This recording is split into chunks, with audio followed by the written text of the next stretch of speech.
दिलाते हैं कि माता पिता तो आपको प्रत्येक जूनी में प्राप्त हो जाएंगे। पशु बनोगे वहाँ माता पिता, पक्षी बनोगे वहाँ माता पिता, लेकिन सतगुरु सेवा और बंदगी ये फेर मिलन की ना। पुण्यात्माओं, मनुष्य शरीर के अंदर ही ये वस्तु उपलब्ध हो सकती है। मनुष्य शरीर के अंदर ही परमात्मा प्राप्ति हो सकती है और मनुष्य शरीर प्राप्त प्राणी को ही सत्संग उपलब्ध हो सकता है। पुण्यात्माओं, सत्संग मिलना बहुत कठिन है। सत्संग उसे कहते हैं जिसमें सच्चा ज्ञान हो। बाकी सत्संग नहीं है। जिनके ज्ञान ऐसे बच्चों जैसे हैं तो क्या वो संत सत्संग करते हैं? जो अभी तक परमात्मा को निराकार बताया करते थे, क्या वो सत्संग करते हैं? वो झूठ बोला करते थे। अभी तक जो ब्रह्मा विष्णु महेश के माता पिता कहते थे इनके कोई माता पिता नहीं है, इनकी जन्म मृत्यु नहीं होती, तो क्या वो सत्संग किया करते? जो संत ये बताते हैं सतलोक में प्रकाश ही प्रकाश है, भगवान है ही नहीं, आत्मा उसमें जाकर के ऐसे लीन हो जाती है जैसे बूंद समुद्र में, तो क्या वो सत्संग किया करते? वो हमारा जीवन नष्ट करते थे और अपना भी जीवन बर्बाद किया करते थे, तो वो सत्संग नहीं थे। और बोले श्रद्धालु उनके द्वारा दिए गए वचनों को सत्संग जानकर निश्चिंत हुए बैठे थे। अब सत्संग आपको अब प्राप्त हुआ है या उन महापुरुषों ने सत्संग किया था जिनको परमात्मा मिले थे? परमात्मा की प्राप्ति के उपरांत जिन्होंने जो वचन बोले वो सत्संग था। उनमें कौन कौन से महापुरुष थे जिनको परमेश्वर प्राप्ति हुई? जो दास के नॉलेज में है उनमें से चंद महापुरुषों के नाम इस प्रकार हैं। आदरणीय धर्मदास साहिब जी, आदरणीय मुलुकदास साहिब जी, आदरणीय नानक साहिब जी, आदरणीय दादू साहिब जी, आदरणीय गरीबदास साहिब जी, गांव छुडानी, जिला झज्जर, हरियाणा वाले, आदरणीय गीसादास साहिब जी, गांव खेखड़ा, जिला मेरठ, उत्तर प्रदेश वाले। इन महापुरुषों ने जो परमात्मा प्राप्ति के बाद जो वचन बोले वो सत्संग था, और इनके अतिरिक्त जो वचन इन महापुरुषों की वाणी से मेल नहीं खाते वो सत्संग नहीं है। अब इन महापुरुषों ने क्या बताया है? अनंत कोट ब्रह्मांड का एक रति नहीं भारे, सतगुरु पुरुष कबीर हैं ये कुल के सिरजनहारे। ना सतगुरु जननी जने उनके माने बापे, पिंड ब्रह्मंड से रहित हैं नावा तीनों तापे। परमात्मा स्वयं भी आकर के क्या बताते हैं कि चारों युग में संत पुकारे, कूक कहा हम हेल रे, हीरे माणिक मोती बरसे ये जग चुगता डेल रे। पुण्यात्माओं, परमात्मा के गुणों में, परमात्मा की लीला में जो सदग्रंथों में वर्णित है, स्पष्ट किया हुआ है कि वो परमात्मा ऊपर सतलोक में रहता, सचखंड में। संत भाषा में उसको सचखंड कहते हैं और वेद भाषा में उसको रतधाम बोलते हैं। रतधाम मीन सतधाम, सतलोक कहो, सतधाम कहो। संत भाषा में परमात्मा की उपाधि सतपुरुष, अकाल मूर्त, शब्द स्वरूपी राम, आदि से कहा जाता है। वेदों और गीता में उसको परम अक्षर ब्रह्म कहा है, सच्चिदानंद घन ब्रह्म कहा है, दिव्य परम पुरुष कहा है। वो परमात्मा हम सब के पिता है।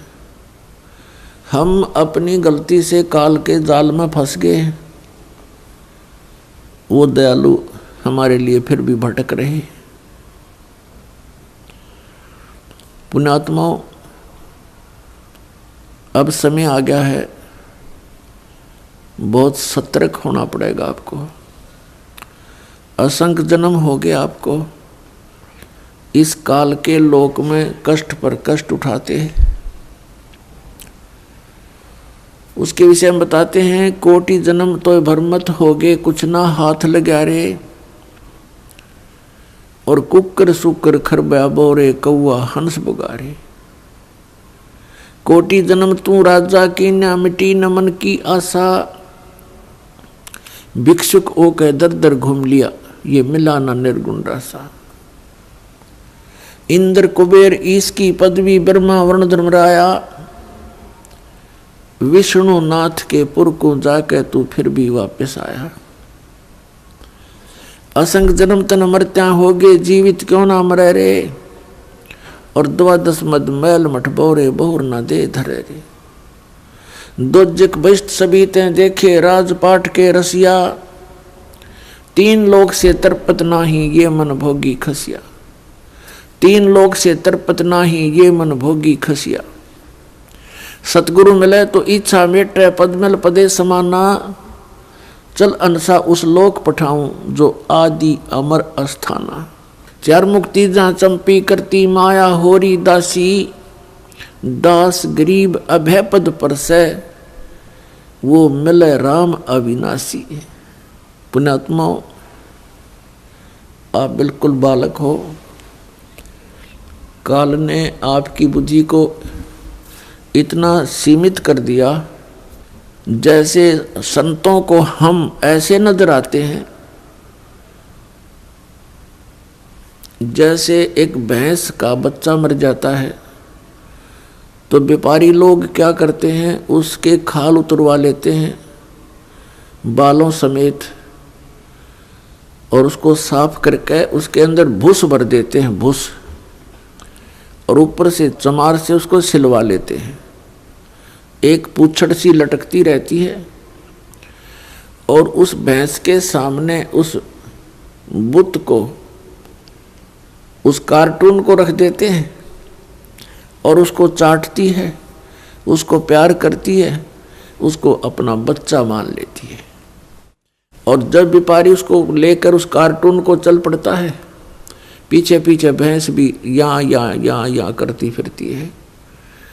अब उसकी बुद्धि इतनी काम नहीं कर रही कि इसमें भूस भर रखा, चाम लपेट रखा, ये तेरा बच्चा नहीं है। तो उन महापुरुषों ने जिनको परमात्मा मिले और सचखंड के दर्शन हुए, उन्होंने हम ऐसे नजर आते हैं कि इस हार्ड मांस इसके अंदर भर के ऊपर चाम लपेट दिया और ये बता दिया ये तेरा बेटा या तेरी बेटी, इस तरह तुम्हारा परिवार बना दिया। पुण्यात्माओं, आप जी ने थोड़ा विवेक करना पड़ेगा। कितनी बार संतों ने हमें कोशिश की है समझाने की, लेकिन हम इन काल के दूतों से प्रेरित होकर के भगवान के मार्ग को त्याग कर कुमार्ग स्वीकार कर लेते रहे, जिस कारण से हमारी बुद्धि विकसित नहीं हो पाई। वो परमात्मा हमारे लिए कितना कष्ट उठा रहे हैं। वो हमें बताने की चेष्टा कर रहे हैं कि सतलोक में चलो, वहां तुम्हें सुंदर शरीर मिलेगा, उसके अंदर ये नाड़ी तंत्र नहीं होगा, 5 तत्व से बना हुआ नहीं होगा, उसमें ना कोई रोग कोड होगा, उसमें बीपी हाई लो नहीं होगा, उसमें कभी वृद्धावस्था प्राप्त नहीं होगी। वहाँ सचखंड के अंदर आप की ऐसी सृष्टि होगी, ऐसा ही परिवार होगा जैसा यहाँ पर है, और वहाँ कोई काम नहीं। अपने आत्माओं, आपकी संतान हुई, आपने मकान बनाए, उन बच्चों के लिए सारी सुविधाएं की और करते ही रहते हो। अब ये नहीं पता पिता की मृत्यु हो जाए, पता नहीं माँ की मृत्यु हो जाती है, और पता नहीं बेटा मर जा बेटी मर जा। तो हम जिस व्यवस्था में सारा जीवन बर्बाद कर चुके, उसका हमें क्या लाभ हुआ? लेकिन हम सोचें क्या इसका विकल्प नहीं? हम देखते उसके साथ भी ऐसी घटना होगी, उसके साथ भी होगी, कोई बात नहीं, तो होती रहती है। अब परमात्मा ने इसका विकल्प बता दिया, इसका अल्टरनेट बता दिया कि जब तक तुम्हारे संस्कार हैं, परिवार में आप रहो, और वो भी भगवान की आत्मा है, आपके बेटा बेटी रूप में रोल करने आए हैं, माता पिता रोल के रूप में आए हैं, तो उनको एक विशेष प्यार देना, आपस में खींचातानी नहीं बढ़ावे। इस दृष्टिकोण से कि हम उस पिता के बच्चे हैं, अगर हम इनको किसी को एक दूसरे को दुखी करेंगे तो परमात्मा नाराज हो जाएगा, क्योंकि हम पहले गणे दुखी यहाँ पर।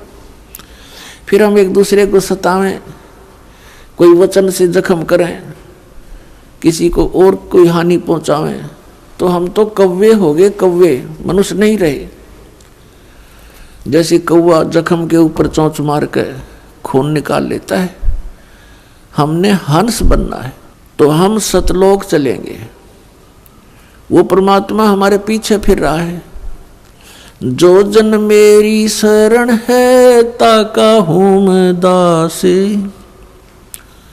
गेल गेल लाग्या फिरूं जब तक धरनी आकाश। परमात्मा कहते हैं कि जो मेरी शरण में एक बार किसी भी युग में आ गया, तो मैं उसके पीछे पीछे फिरता रहता हूं और उसको पार करने की चेष्टा करता हूं। क्या बताते हैं? अनंत कोट बाजी जहां हम रचे सकल ब्रह्मंडे, कह कबीर मैं के करूं यू काल करे जीव खंड। कबीर साहब बताते हैं कि मैं इतना समर्थ हूं, ये सभी ब्रह्मांड मैंने रचे, अनंत कोट बाजी जहां रचे सकल ब्रह्मांड, और कहे कबीर मैं क्या करूं ये काल करे जीव खंड। पुणात्माओं, आपने ये अमर कथा कभी सुनी नहीं थी। आप जी ने अपने ही धर्म मजहब के अंदर चल रही कथाओं को सुना, उन्हीं के आधार से आपका माइंड सेट हो गया। अब इस अमर कथा को सुनकर बहुत दिनों में जाकर आपका विश्वास होगा, और जब आपको ये कथा समझ में आ जाएगी, उस समय देखना आपके मन की स्थिति क्या होगी। आप ऐसी स्थिति में हो जाओगे जैसे परगर पावना रह उठाए चित, जैसे दूसरे के घर में, दूसरे गांव में, रिश्तेदारी में कोई परौना चला जाता है, मेहमान रूप में जाता है, वो वहाँ रहता अवश्य है, लेकिन उसको पता है कि मैंने वापस जाना है, और उसको अपने घर की रह रहकर याद भी सताती रहती है। कहते हैं जैसे पर घर पावना रह उठाए चित, तो यहाँ से आपका ऐसे मन हट जाएगा एक दिन, और फिर सतलोक में आपका अगला कदम सतलोक में होगा। अब परमात्मा ने हमें आकर बताया कि जब सबसे पहले मैं यहाँ आपके दुखों को देखकर इसमें प्रवेश किया काल के लोक में, तो इस काल ने मेरा रास्ता रोकने की चेष्टा की, क्योंकि परमात्मा बताते मैं जोगजीत के रूप में था। जोगजीत वहाँ एक पुत्र है परमात्मा का, जो सर्वप्रथम 16 उत्पन्न किए थे उनमें से एक है। जोगजीत जानकर मेरे साथ इसने बहुत अड़ंगा अड़ाने की चेष्टा की, लेकिन मेरी शक्ति के सामने ये हताश हो गया। फिर चरण पकड़ लिए, रोने लगा, हाहाकार मचा दी।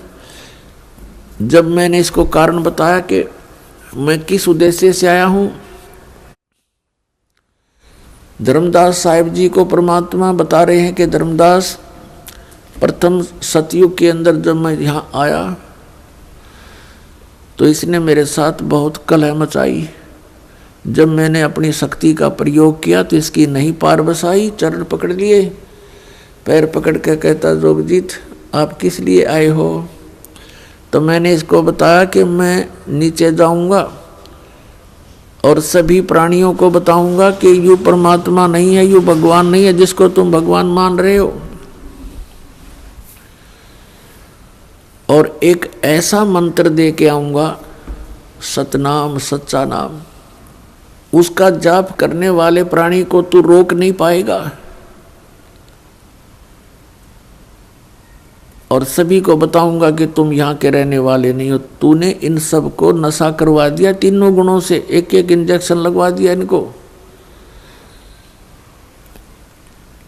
तो ये चिंतित हो गया। इसने कहा कि हे भगवान, मुझे श्राप लगा हुआ है 1 लाख जीव आहार करने का। यदि आप इन सब को ले जाओगे तो मेरा क्या होगा। परमात्मा ने कहा कि अब मैं इनको नहीं छोड़ूंगा, तेरा हो या ना हो। फिर इसने प्रार्थना की, प्रभु कोई बात नहीं, मेरी कुछ और समस्याएं हैं, उनका समाधान कर दीजिए और वचनबद्ध होकर के मुझे आशीर्वाद दीजिए। परमात्मा ने कहा, धर्मदास मैंने वचनबद्ध होकर के इससे कहा कि बोल क्या मांगता है। इसने कहा कि परमात्मा 3 युगों में जीव थोड़े ले जाना, चौथा युग जब कलयुग आवे तब तव शरण जीव बहु जावे। ऐसा वचन हर मोय दीजिए, तब तुम गवन संसार ही कीजिए। तो मैंने इसको कह दिया ठीक है, तथास्तु, कि ऐसा ही होगा। फिर इसने एक प्रार्थना और की थी कि परमात्मा जबरदस्ती ना करना हे बड़े भाई, क्योंकि जोगजीत रूप में खड़े थे परमात्मा और ये भी उन्हीं का भाई है। परमात्मा से कबीर से उत्पत्ति हुई इस काल की ज्योति निरंजन की। और इसने कहा कि हे प्रभु, ए बड़े भाई, जबरदस्ती ना करना। जो आपके ज्ञान को स्वीकार करे वो आपका, और हमारे ज्ञान को स्वीकार करे वो हमारा। आप ज्ञान दे करके अपना बनाना, बाई फोर्स ना करना। वो तो मालिक को पता। अब यहाँ प्रश्न उठता है पुण्यात्माओं बहुत सी, क्योंकि हमारे अंदर बहुत युगों से ये अज्ञान ठुका हुआ है, भरा हुआ है खचाखच। ये सच्चे ज्ञान को टिकने नहीं देता। ना जाने कितनी शंकाएं उत्पन्न होती हैं। एक शंका तो ये उत्पन्न होगी कि भाई भगवान ने जानी जान, कहते हैं परमात्मा जानी जान है, अंतर्यामी है, सर्वज्ञ है, फिर क्या उनको पता नहीं था ये ऐसे ऐसे वचन मांगेगा। इसको वचन ना देते सतयुग में ही हमें वापस ले जाते। तो ये तो पुण्यात्मा मन की बकवाद हैं, इस तरह के विचार जो जिसके अंदर आते हैं। हम सतलोक में रहा ही करते। यदि हम ऐसे टिकने वाले होते तो पहले ही ना वहीं रहा करते थे। आवश्यकता ही नहीं थी हमें यहाँ आने की, फिर भगवान को यहाँ दुख उठाने की हमारे लिए। परमात्मा को पता था कि सतयुग त्रेता द्वापर में ये प्राणी दुखी नहीं होता। पुण्यकर्मी प्राणियों को मनुष्य जीवन मिलता है सतयुग त्रेता द्वापर में, जिनके बहुत घने पुण्य होते हैं और वो सभी साधना भी करते हैं, मनमुखी साधना करते हैं, शास्त्र विधि त्याग कर भी साधना करते हैं। उनसे सिद्धियां प्राप्त अवश्य हो जाती हैं और उनके पूर्व प्रारब्ध कर्मों के आधार से, किस्मत में लिखे हुए पनों के आधार से उनको सुख होता है, शरीर स्वस्थ होता है। सतयुग में पिता से पहले पुत्र की मृत्यु नहीं होती, जो सबसे बड़ा जख्म होता है पिता के लिए। और पत्नी से पहले पति की मृत्यु नहीं होती, जो पत्नी के लिए बहुत बड़ा दुखदाई होता है। और बहुत लंबी आयु होती है, शरीर स्वस्थ रहता है, आहार बहुत ही अच्छा होता है। तो इस प्रकार जब पिछले पुनों से उसको लाभ होता रहता है, साधना गलत करता रहता है, पाप इकट्ठे होते जाते हैं, पुण्य अक्षीण होते रहते हैं, फिर उसका जन्म त्रेता में होता है। त्रेता में भी ऐसी सती थी लगभग रहती है। फिर द्वापर में होता है, हरे भरे वृक्ष होते हैं, सब जगह जंगल होते हैं, फलदार वृक्ष होते हैं, समय पर वर्षा होती है। तो इस प्रकार ये सोचता रहता है कि जो साधना पूजाएं मैं कर रहा हूँ इनसे मुझे लाभ हो रहा है, अज्ञानता के कारण। तो परमात्मा के ज्ञान को जो पहले वाले साधना से बिल्कुल हटकर होता है उसको ये प्राणी बिल्कुल स्वीकार नहीं करता। अब कलयुग के अंदर ये प्राणी बिल्कुल कर्महीन हो जाता है, पापों की गठड़ी बांध लेता है और पुण्य इसके पास रहते नहीं। ये साधनाएं भी करता है और लाभ कति होता नहीं, या तो नास्तिक हो जाता है या फिर दुख को भोग कर ही अपना जीवन पूरा करता है। और उन अज्ञानी संतों ऋषियों ने, उन्होंने सतयुग के अंदर जो साधनाएं की, अब उनको वो मार्ग मिला नहीं, यह सतनाम उनको प्राप्त हुआ नहीं जो पाप नाश करता है। और जिस कारण से उन्होंने अज्ञान सिद्धांत बनाकर समाज में प्रवेश कर दिया कि कर्म तो भोगना ही पड़ता है, प्रारब्ध में लिखा हुआ तो भोगना ही पड़ता है, इसको कोई चेंज नहीं कर सकता, इसमें कोई परिवर्तन नहीं हो सकता।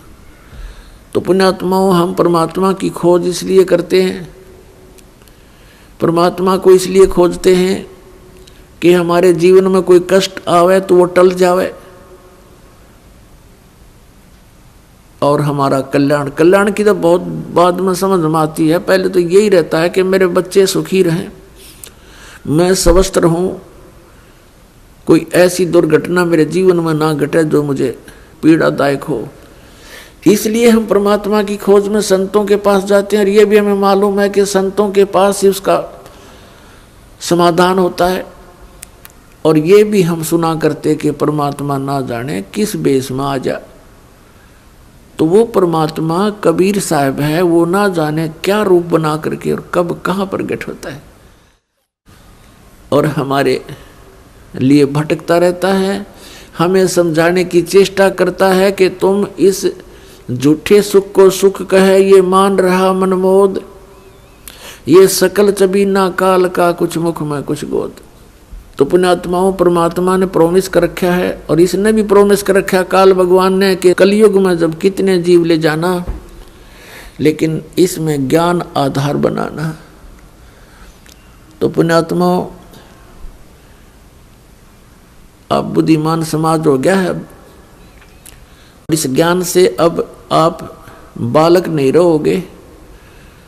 परमात्मा के प्रयत्न को गहराई से सोचना, वो क्यों भटक रहे हमारे लिए सतलोक न छोड़ के, क्योंकि हम उनके बालक हैं, हम उसकी आत्मा हैं।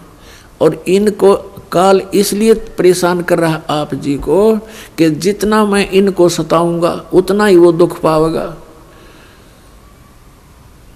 अपने आत्माओं, आप बालक हो, ये हमारे साथ क्यों प्रतिशोध ले रहा कि इसने वहां पहले तो तप करा, फिर तप करा, फिर तप करा, 3 बार, उससे इसने 21 ब्रह्मांड प्राप्त किए, फिर 5 तत्व 3 गुण परमात्मा ने इसको दे दिए कि ले जाओ खेल खिलौनों से।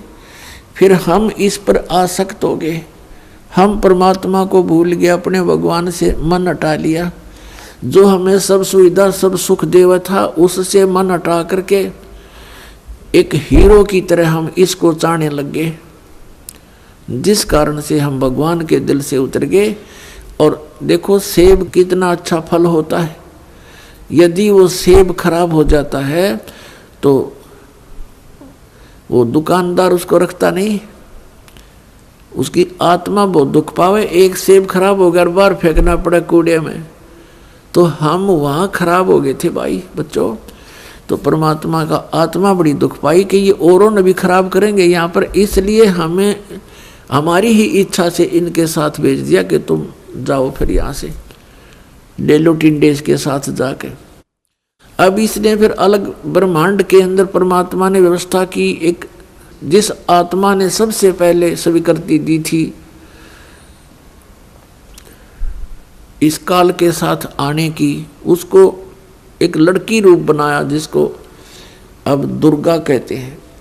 उसके अंदर हम सभी को बीज रूप में भर दिया और उसको शब्द शक्ति दे दी कि बेटी तू जितने जीव कहे यू काल उत्पन्न कर देना, वचन से बोल देना, उतने प्रकट हो जाएंगे।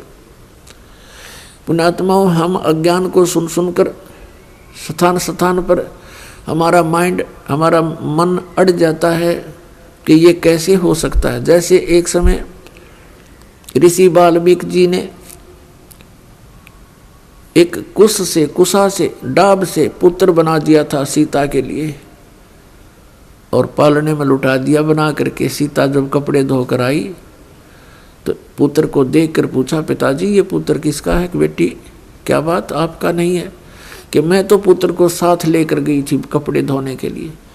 ऋषि जी ने सोचा था कि लड़की के बच्चे को कोई उठा ले गया है, जंगली जानवर वारो रो मर जाएगी, इसलिए उसने एक लड़का उत्पन्न कर दिया है जिसका नाम कुश रखा और लव सीता से उत्पन्न हुआ था श्री राम के सहयोग से। तो कहने का भाव ये है कि उस ईश्वरीय शक्ति को थोड़ी बहुत संग्रह करके ये ऋषि लोग भी चमत्कार दिखा देते हैं, और वो तो परमात्मा के पास तो ये चमत्कार थोक के भाव के हैं।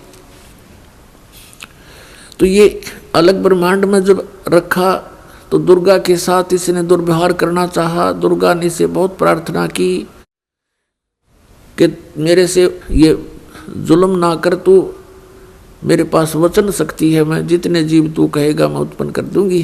पिता ने वचन दे रखा, इसने नहीं माना, बकवाद करी, उसके साथ जोर जबरदस्ती करनी चाहिए तो लड़की ने उसके पेट में शरण ले ली सूक्ष्म रूप बना के। तब परमात्मा ने जोग जीत रूप में आके उस ब्रह्मांड में इसको कहा था कि आज से तुझे एक श्राप लग गया, 1 लाख मानव शरीरधारी प्राणी जीव खावेगा, 1.25 लाख उत्पन्न करेगा।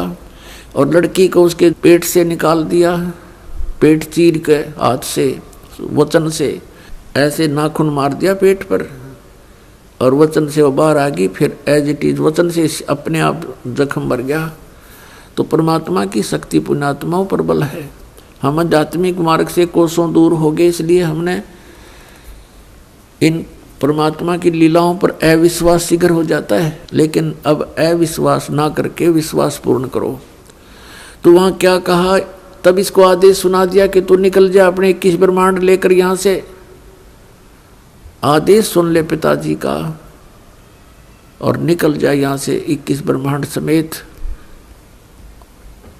इसने फिर बहुत हाथ जोड़े, पैर पकड़े, मेरे से गलती होगी, मुझे रख लो यहीं पर, मुझे दूर ना भेजो। लेकिन परमात्मा ने इसकी एक नहीं सुनी और इसको वहाँ से यहाँ फेंक दिया 16 शंख कोश की दूरी पर। नील पद्म शंख 16 शंख कोश, 1 कोश लगभग 3 किलोमीटर के आसपास होता है। इतनी दूरी पर आ गया ये सतलोक से इसका पूरा विमान 21 ब्रह्मांड का। तो इसने उसके बाद से परमात्मा से प्रतिशोध लेने के उद्देश्य से हमें या इतने दुख देता है कि एक पल भी चैन से ना टिक सके, सांस ना ले सके। अब देखते हो पुण्यात्माओं, पशु पक्षी ये कितने कष्ट उठाते हैं। आप देखते हो मनुष्य जीवन में कोई सुखी है? इस झूठे सुख को सुख मान बैठे हैं हम। और परमात्मा हमें याद दिलाते हैं आकर के कि तुम काल के जाल में हो। आप जी को इसने मिसगाइड करके इतना ही सीमित कर दिया आपकी बुद्धि को, संतानों उत्पत्ति, कोठी कार लेना, सारा जीवन ये सोच करके बुढ़ापे में सुखी होऊंगा मैं, बुढ़ापे में मेरा जीवन ठीक कट जाएगा, बढ़िया कोठी बना दूं, बच्चों को सुखी कर दूं, गनाए धन बना दूं। अपने आत्मा बुढ़ापे तक, पहली तो ये बात है कि बुढ़ापे तक आप रहोगे कि ना रहोगे, वृद्धावस्था तक। और वृद्ध अवस्था होने के बाद फिर सुख कहाँ से? वृद्ध अवस्था में सपने में भी सुख नहीं है। तो हमारी सारी ही सोच इस टाइप की थी जो हमें केवल दुख दे सकती है, सुख नहीं। बुढ़ापे में कभी तो जाड़ पड़वानी, कभी आंख बनवानी, और कभी कोई बच्चा कुछ बोल रहा है, कोई पुत्र वधू कुछ कह रही है, कहीं पौत्र को कोई गड़बड़ होगी, कहीं पौत्री का गड़बड़ होगी, कोई देवता मर गया, कोई देवती मर गई। तो ये सब कष्ट उस व्यक्ति को होते हैं जो वृद्ध अवस्था प्राप्त कर चुका है।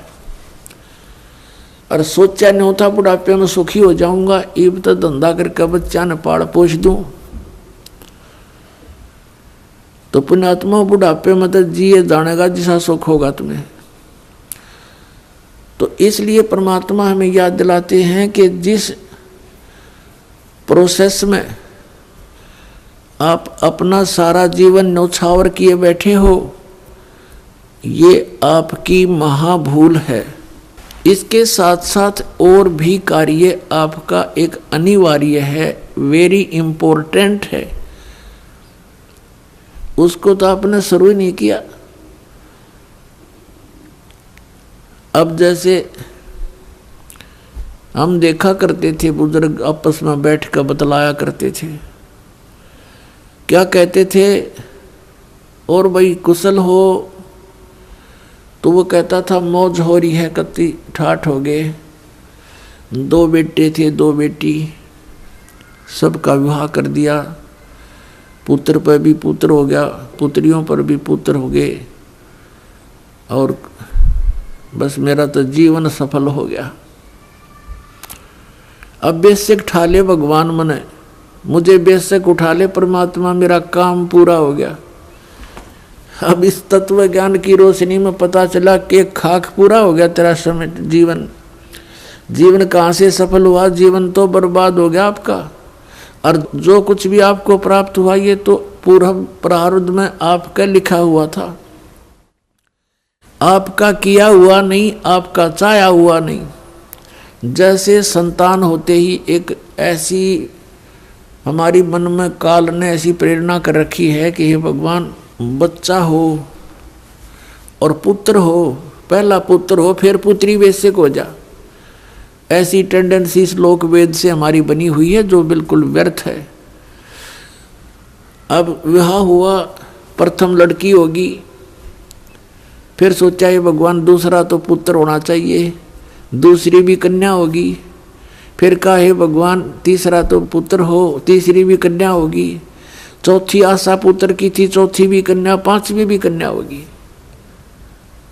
तो क्या आपका किया हुआ या आपका चाहा हुआ? नहीं, जो आपकी किस्मत में था वही आपको मिला।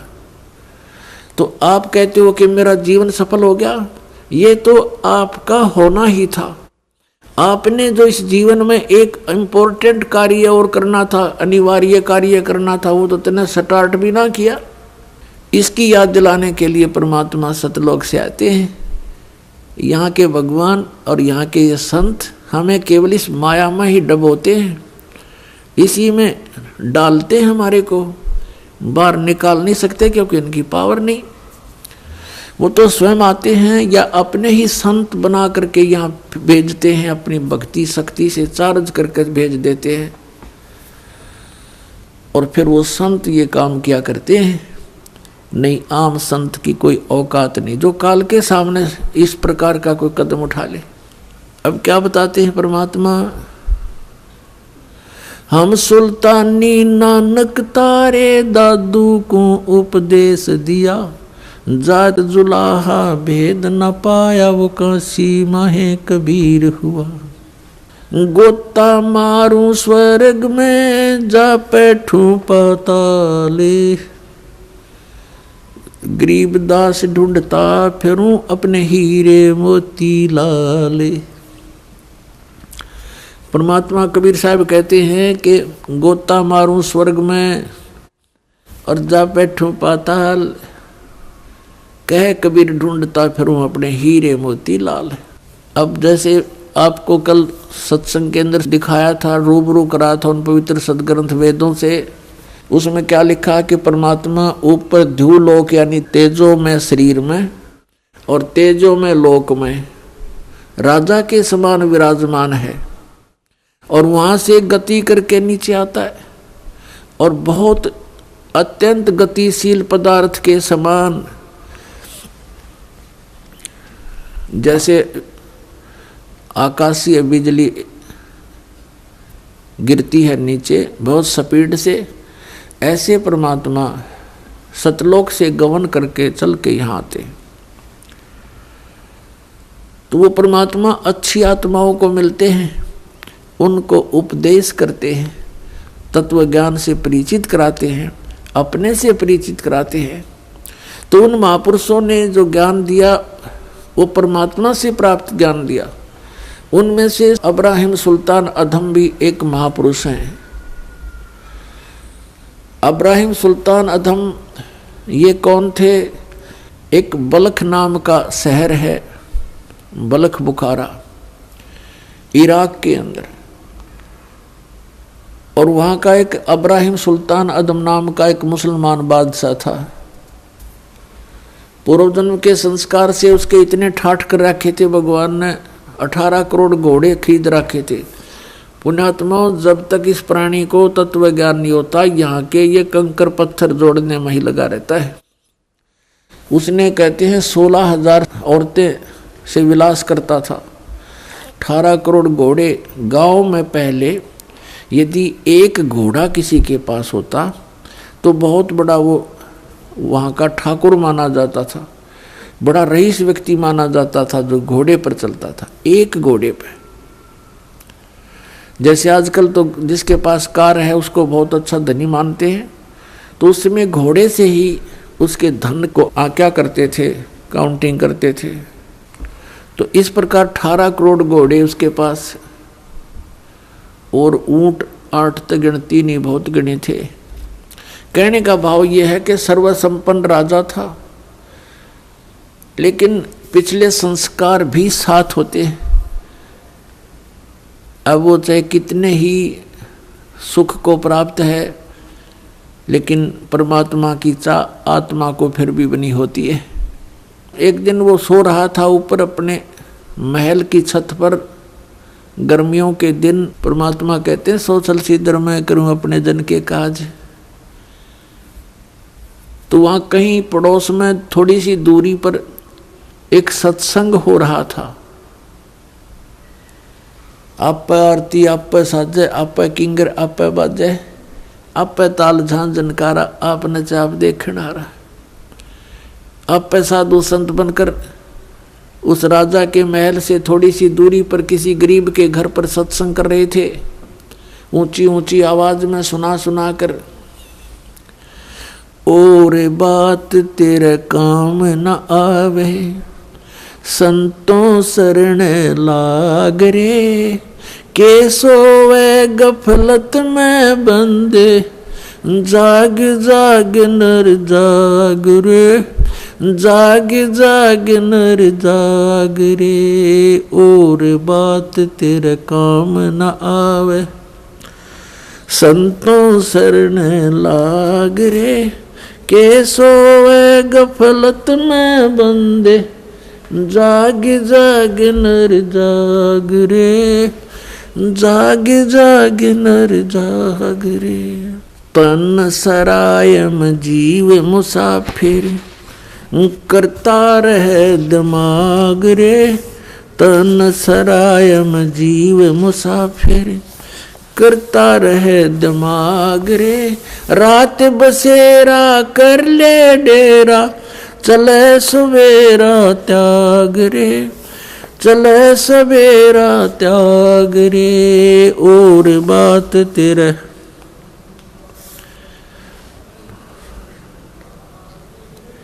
के सोए गफलत में बंदे, जाग जाग नर जाग रे, जाग जाग नर जाग रे। इस तन सरायम जीव मुसाफिर, करता रहे दिमाग रे।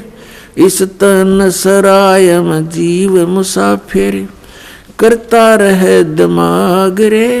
रात बसेरा कर ले डेरा चले सवेरा त्याग रे, चले सवेरा त्याग रे। और बात तेरे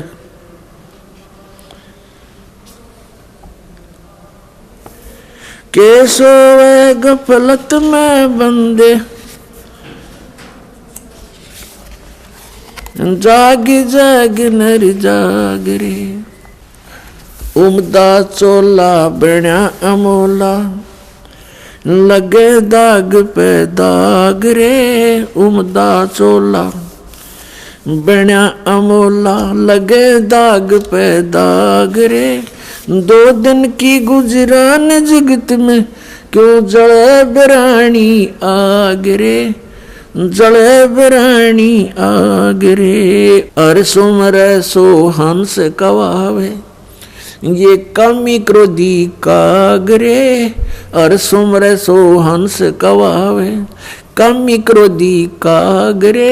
बोरा न भर में विष के बन में चल बेगमपुरी बाग रे, चल बेगमपुरी बाग रे। और बात तेरे काम न आवे संतों शरण लाग रे। के सोवे गफलत में बंदे भाई शब्द सैन सतगुरु की पिछाणी पाया अटल सुहाग रे। शब्द सैन सतगुरु की पिछाणी पाया अटल सुहाग रे। नितानंद महबूब गुमानी परगट्य पूर्ण बाग रे, परगट्य पूर्ण बाग रे। और बात तेरे काम न आवे संतों शरण लाग रे। के सोवे गफलत में बंदे जाग जाग नर जाग रे, जाग जाग नर जाग रे। पुण्यात्मा कबीर परमेश्वर जी अपनी प्यारी आत्मा को काल के जाल से निकालने के लिए कितना संघर्ष करते हैं। उसके लिए परमात्मा ने ज्ञान को ही आधार बनाया है। इब्राहिम सुल्तान अधम बहुत ही अच्छी आत्मा का व्यक्ति था। परमात्मा की खोज में, अल्लाह की चाह में साधु संतों से बहुत प्यार करता था। उसको जहाँ भी कोई संत मिल जाता या किसी संत की महात्मा की वो चर्चा सुनता, या तो उसको अपने पास बुला लेता था या स्वयं दर्शनार्थ चला जाता था। अपने आत्माओं काल ने तो ऐसा कर रखा हमारे साथ, ये नकली संत, नकली पंथ और डुप्लीकेट ज्ञान सुना के कि इनको नास्तिक बना दूं। एक संत के ऊपर वो बहुत विश्वास किया करता था और वो इब्राहिम सुल्तान उस फकीर के पास बहुत ज़्यादा उसके पास जाता था या उसको अपने पास बुलाता था, खूब दक्षिणा दिया करता था। और वो 1 नंबर का पाखंडी था। एक बार राजा ने, क्योंकि वो बहुत धनी व्यक्ति था, बहुत धनी राजा था, वो जूते जो होते हैं जूती पे पहना करते, पहले आप जूते कहने लग गए उन्हें। उन जूते होते थे, जो जूती थी, एक जूती की कीमत 1.25 लाख रुपए थी। उस समय का तो 1.25 करोड़ हो गए एक जूती की कीमत। उस जूतों के ऊपर हीरे, पन्ने, जवाहरात, मोती सब जगह उसमें गठे होते थे। एक उस राजा ने एक अंगूठी बनवाई जो बहुत कीमती थी, सोने की, उसके अंदर हीरे, मोती और ये इस तरह के कुछ नग लगवा रखे थे, बहुत ऊंची, अच्छी, चौड़ी। अब उस संत की वो बहुत आदर करता था, विश्वास किया करता था एक फकीर पर। वो डुप्लीकेट ठग था। उसने राजा की अंगूठी देखी। जूते तो मैं छुपा नहीं सकता, अंगूठी कैसे ले सकता हूँ। उसने वैसी ही अंगूठी एक डुप्लीकेट बनवा ली, पीतल की, मिलती जुलती कती। और राजा से कहा कि राजा आज नौका विहार करते हैं, मेरे साथ चलो। राजा तुरंत तैयार हो गया फकीर का आदेश मानकर। नाविक नौका चला रहा है, राजा और फकीर उसके ऊपर कुर्सी पर बैठे हैं। अब फकीर ने कहा कि राजन, ये अंगूठी कैसी बनवा ली, कैसी है, दिखाना मुझे। अंगूठी कब बनवाई? कि जी अभी बनवाई है, कुछ दिन हो गए, कई बार पहन ली, आपके ध्यान नहीं गया, देखो देखो निकाल कर। राजा ने कहा देखो देख लो, देखो ऐसी है। अब वो तो डुप्लीकेट था, उसने लेकर ऐसे और कहा, उसने क्या कहा कि हम फकीरों के क्या काम ये अंगूठी। अब वो ओरिजिनल पर देखता रहा और कहा देखो राजा, ये इधर क्यों जा रहा नाविक तू? तो राजा का ध्यान उधर हुआ, वह डुप्लीकेट निकाल ली, वह डाल ली, हाथ में ले ली और कहा राजन, अंगूठी तो बहुत अच्छी है पर साधु संतों के क्या काम की, जल में फेंक दी। अब राजा ने सोचा भाई बड़ा त्यागी विरागी महात्मा, इसको तो संसारिक धन से भी कोई लगाव नहीं है, और ज्यादा आस्था होगी इसमें। फिर खूब वो दान दे। राजा रोके नहीं, हमें क्या जरूरत है, हमें क्या जरूरत है, कोई नहीं, दे दे, हम लगा देंगे, इधर भंडारा कर देंगे। अब नाट्य भी ले भोली आत्मा जो होती है, वो श्रद्धालु, वो केवल अपने स्वभाव का ही प्रयोग करते हैं, सामने वाले की बकवादों पर ध्यान नहीं देते हैं। इसका दुरुपयोग किया इन लोगों ने, नकलियों ने। तो कुछ दिनों के बाद क्या हुआ, फकीर के और चेले की आपस में बिगड़ गई, जिसने वह अंगूठी बनवाई थी नकली। उनकी आपस में कहा सुनी होगी, बात बहुत बढ़ गई और चेला उससे अक्षुब्ध होकर के उसने मंत्री से संपर्क किया, राजा के मंत्री से, कि ऐसे ऐसे इसने राजा के साथ धोखा किया है, ये धोखेबाज ठग व्यक्ति है। वो अंगूठी जो इसने जल में फेंकी थी वो डुप्लीकेट थी, मैंने इसको बनवा कर दी थी, इसने मेरे से बनवाई थी। ये बात फकीर ने राजा के सामने डरते डरते कही कि कहीं राजा नाराज ना हो जा के साधु संतों के बारे में ऐसे नहीं बोलना चाहिए। राजा इतना विश्वास करता था कि पूछा, वजीर तेरे को किसने बताया है? वो चेला बुलाया कि इस चेले ने बताई है। उस चेले से कहा कि फकीर के बारे में ऐसी बातें करना बच्चा पाप लगता है। उसने कहा जी मैं कसम खाकर कहता हूँ ये निकम्मा आदमी है, ये भक्त नहीं है, संत नहीं है। राजा बड़ा विश्वासी था, उसने कहा कि देख ले भाई चेला राम, जया बात झूठी पागी तो तेरी गर्दन काट दूंगा। नो बोला जी बेस से काट दियो। राजा ने देखा कि बड़ा कॉन्फिडेंस से बात कर रहा है कि वो